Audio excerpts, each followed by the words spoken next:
Welcome to our year-end baseball recap for the 2025 baseball season. My name is Joe Clay, and I'm here with EC head coach Neal Holliman. We're coming to you today from one of the newly constructed skyboxes at Clark Gay Baseball Complex. Another great year, Coach. Thank you. Really good. Got the end in it again. Yep, that's right. Third year in a row going to the World Series. 15 straight postseason appearances. That's best in the state, isn't it? Yeah, it is. Second year in a row, we finished third in the nation. Last 3 years been really good. Yeah, we've been blessed. Good players that are good people and have come together. This past year was really rewarding in the fact that it was the third year in the row, and in the fall we were really trying to find ourselves. I remember. And I felt like that tribute to our guys is that they understood and accepted that we're not where we need to be.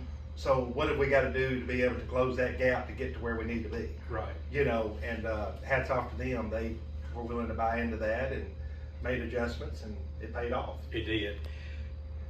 And speaking of that, for the year we were 46-16. Last year 55-9. Mm-hmm. And I bring that up because this group of sophomores is the winningest group ever in the history of EC baseball. 101 wins, 25 losses. That's over 80%. That's not bad, Coach. That's pretty strong. Yeah. You look in the major leagues and they talk about games above 500. Yeah. Games below. That's 76 games above 500. Yeah. That gets you in the postseason. Wow. Yeah, no doubt. Let's talk about some of the players, because without them, it's not possible. Correct. Talk about some sophomores first. You had Ryan Nelson, second base. R.B. Harden was catching. Bryson Johnston, Langston Moore, Pablo Roque in the outfield. Cade Mara, Davin Lowry, Nelson Haas, and Andrew Nelson was on the mound.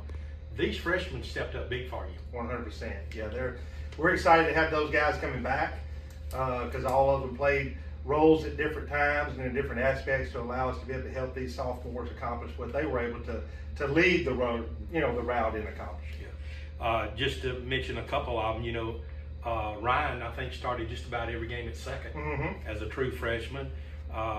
Was talking earlier with RB about just being prepared, being ready to go when the time was right. Pablo, All-American. Yep, made all-tournament team. All-tournament. And then I thought down the stretch, Andrew Nelson was really good on the mound, on the back end. He was. Well, Andrew is one of several guys that we have that I think whatever you ask him to do, he's going to do his best to do it exactly like you ask him to do it. And he threw outstanding in the World Series every time out. Closing those games out, and we would not have been able to advance and continue to advance in that without his performance. And Cade Mara, who didn't start a lot of games early, did at the end. Correct. Looked really good. Yes, he did. He just continued to grow and develop, and we're expecting big things from him next year. Anytime you have arms coming back that have done it as freshmen, that was one of the beneficial things for us this year. And to have him and Andrew and some other guys coming back next year that have had success, then you hope that they take that next step up the ladder. Looking forward to seeing them. Let's talk about this group of sophomores. Infielders, J.L. Lewis, Langston Cotton, Mr. Consistency, Barrett Rogers, Jaden Adcox, Brady McAbee. Outfielders had Eli Smith, Nick Arnder. Pitchers, Red Atkinson, Scooter Carlisle, Chris Billingsley, Hayden Dodson, Bryson Goff, Creed Fulton, Riley Passman, Marvin Liscano. They were really special for East Central. No doubt. Yeah. No doubt. You've got almost every one of those guys moving on, and every one of them had the opportunities to move on, and either chose that, I'm gonna go ahead and finish my degree in this, and not go play baseball anymore. But there were several. Just for instance, Barrett's going to Memphis. You got Brady McAbee that's going to Memphis. Marvin Lescano is going to Texas Rio Grande. Langston Cotton, right now he hadn't found the right niche engineering-wise. He's had opportunities, but he's an engineer major, so he may just go ahead and get his engineering degree. John Layton Lewis is going to Loyola. Nick Arnder is going to William Carey. Jaden Adcox is going to University of New Orleans. Bryson Goff's going to the University of New Orleans.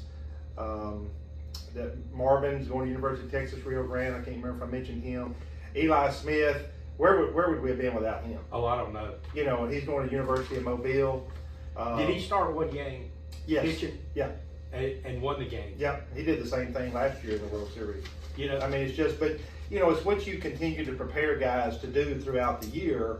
And you know, we weren't able to take him out of center field much. Right. You know, he's so valuable there, and then what he was getting on the bases and the opportunities for runs to be scored and just quality at bats that he was giving us. But you know, then you still continue to throw him in inter squads and bullpens and things of that nature because you know those times are coming, or you expect those times to be coming. So you want to be prepared when they do. And then I think Chris Billingsley, I forgot him. He's going to Nicholls State. And him and Marvin, both, to be honest with you, they have very good opportunities to be drafted. That's great. This year. You know, you talked about bringing in Eli Smith last year and this year in the World Series to start a game. This is not the SEC. Correct. You've got to be able to play multiple positions. Correct. Because it's not as much specialized. Mm-hmm. And you take Eli, he plays center field, then he comes in and pitches. Jaden Adcox, he caught, played third, and Did pitched. some, that's it. So, Scooter Carlisle, I forgot him. He's going to Mississippi College. right. Who else? Am I forgetting anybody? Let's see, we got Scooter, Chris, Hayden Hayden Dotson. Dotson going to Delta State. Riley Passman, Arkansas Tech. You know, when you take Scooter, you know what he threw. You know, he started some games, he relieved some games for us, and you know, started a big game in the World Series for us and took us deep. That you know got us in a really good position from a pitching standpoint versus Arizona. So, you know, Riley Passman, I sent him a text the other day. Him and Eli Smith, just thanking them for coming here and what they meant to us, and I was just happened to be thinking about them one day, you know, and they were a joy to coach. They were a joy to have in our program, and I'm just indebted to all of these guys for the steps that they held us take. Yeah, and you mentioned like a Passman. He didn't start, but he would come in like a lot of guys, and he may only be there for one batter. Mm-hmm. You know, and a lot of times he'd come in bad situations. Right. Honestly, yeah, he usually didn't. You know, him and some of these relievers, these middle guys, they don't come in ideal situations. Correct. And they may be just coming in to get a double play ground ball, get a pop up or whatever. Yeah. And it looks like maybe they're not that important to the people looking. Yeah. Because they're not the starter, but that is a vital point of your team. Well, I know that Dotson came in there one time in the World Series, and we brought him in for one hitter, and you know we were able to say, if we do this, this, and this guy is going to do this. And 4 pitches later, I'm going out there, and I said, Dotson, you did exactly what we asked you to do, and that guy just did exactly what we expected him to do, and he's out. Yeah. You know, so, but it's a matter of being able to execute that. All right, we just talked about these sophomores. They're moving on. Put you on the spot for a minute. What are some of the things about these guys that stood out? Maybe plays they made, things that they did, or maybe just their growth as young men? I would say number one, the growth. You know, especially, you know, last year was different, and it just kind of clicked from the beginning in the 23-24 season, and then in the 24-25, you know, it wasn't clicking in the fall, and that's why you have a fall, and that's why you do your evaluations and your visits and your individual visits and things of that nature, so that you can kind of get that headed in the right direction and that growth and that adjustment that has to happen for anytime you have a group, whether it's an industry or a team, athletic team, whatever it is. You know, there's got to be some sacrifices that have to be made for the group to be the best that it can be. Right. And, you know, for the willingness to be able to do that. And I think the growth would be the number one. The consistency would be the number two, to win 101 games on the athletic field over the course of 2 years. You know, you take Nick Arnder, part of that group again that's going to William Carey. I mean, he was here for the last 3 years, and he's been to 3 World Series. Right. It's like I told him, I said, Nick, when you came here out of Stringer High School in Mississippi, did you ever anticipate that? You know, I said, I don't think you or I, either one, anticipated that. You know, so but he was really good for us. He played a really good left field. And that's, you know, a lot of times people think, you just put a hitter out there in left field and that type of thing. I think it was one of the games. I don't know if it was the regional here or the World Series, and I went up to him after the game. I said, "Man, you just played a really good left field.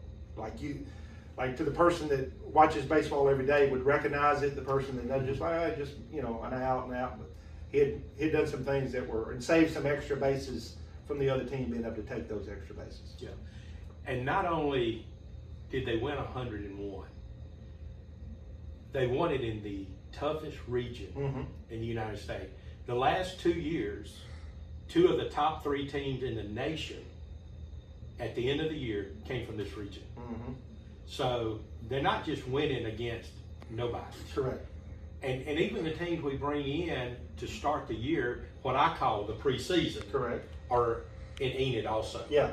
Well, we're not trying to just play people to be playing people and to making sure that you can be successful. We want to play people that when we get into conference, that our guys aren't looking at us as coaches and being, well, we're not prepared for this. We wanted to. We've been there and we've seen that through the people that we've played throughout the country in the pre-conference schedule, so that we are prepared for our conference schedule. Right. Couple more things I'd like to mention about these guys, that not just these last 2 years, but 36 of the last 38 semesters, the baseball team has had a 3.0 average or better. And this past year, 17 made the MACCC All Academic list, and also the team had a GPA of 3.39. Yeah. So you actually are taking smart kids, Yeah. and they play ball. Well, it's I think if you can have accountability in all areas, it's not going to do anything but help you be a champion. And a lot of all of this gets printed in the newspapers with wins and those type of things and championships, but a lot of times you forget what people do in the classroom. That's going to help make them a champion in your life, because I don't think you're a champion in one area and just a goof off in the other area. That's not going to produce to be a champion. That's just being a good baseball player or good in this endeavor, but not a champion. And we always talk about the student athlete, and most of these people are going to be relying on what they got in school and not on the baseball field when the baseball career's over. 100%. And the not the scholarships, but the academics that they do, the diplomas, all of that lasts a lot longer in the long run. Yeah, no doubt. So you had a brand new coaching staff, not along with some new players, but you had a good staff. Yeah. It was a lot of effort and discussions on our part to all get on the same page as quick as we possibly could, so that we can, hopefully enable our players to be on the same page. Because if we're not, it's not gonna flow, and there's not gonna be continuity and that type of thing. So I've been really blessed with the assistants that we've had through the years, and they leave here and they know what it takes from the investment side of things to pour into it, and then you got to turn around and beat them. Yeah, because they go everywhere else. Yeah, and you got to play them. But that's good endeavors for them, know, and it's good to see them doing well and making differences in young men's lives and things of that nature. Yeah. Let's talk about some of our facility upgrades. We're sitting in one of them. Correct. Just a beautiful skybox here. We've got 2. Tell us about some of the things that did get accomplished, and then some of the things that are next in line. Yeah, how long you got? Well, we've got we got bathrooms, we got umpires' room. That are going to meet our needs for the next 50 years. Quite honestly, it's just a great addition. And then we've got these 2 skyboxes with the party deck out beside. This is just, this is big time. This is first class, and we're thrilled to have it. And we're going to be able to mirror image of it on the third base side. We were hauling cinder block over there the other day, getting ready for that. The bottom floor is going to be an alumni room, so to serve a different purpose as to this room, or this facility. But it'll have an alumni room over there, and then have 2 more skyboxes with a party porch over there to match this facility. Then we've got some things that we're working on with our playing surface, with some turf projects and stuff of that nature. Working on something with the practice infield, and we've got some small renovations that we'd like to make in the cages, and And then there's another big project that I've got that I'm working with an outside endeavor for, that I kind of won't mention yet. But so we're just continuing to grow. Yeah.